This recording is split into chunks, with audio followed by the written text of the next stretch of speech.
Очередная посылочка из Китая с сайта aliexpress.com, и с ней связана история. Только, как вы заметили, я люблю истории с посылочками связывать, ну ладно. Итак, если вы знаете про такие сервисы, как там Редиска или другие, на которых собирают админы все купоны, по которым максимальная скидка идет. То есть купон скидочный на $100, на покупку на $100 1 цент и так далее.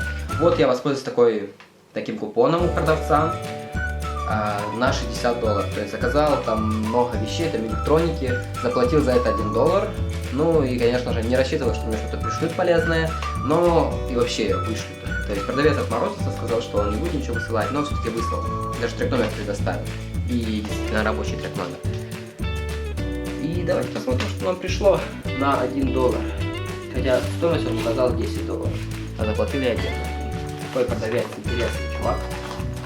Так, здесь у нас, как видите, больше ничего нет. Есть такой пакетик с письмами. И вот последняя вещь, это USB для iPhone и Cable Ties, сделанный Белкиным, для того, чтобы кабеля скреплять. Такая вот липучка.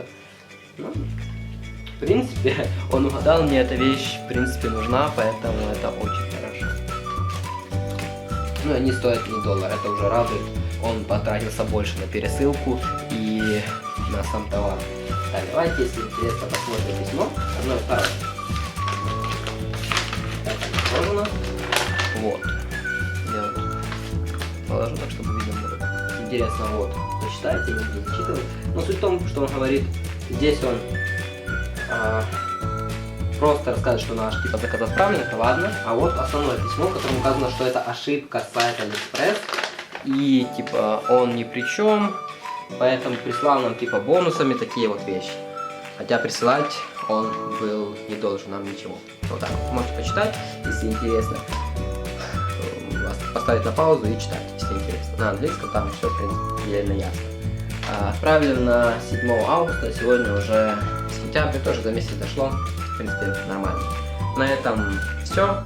Спасибо за внимание. Ставьте большой палец вверх. В комментариях задавайте ваши вопросы. А также подписывайтесь на канал, если вас интересуют видео распаковки посылок из Китая и из других стран.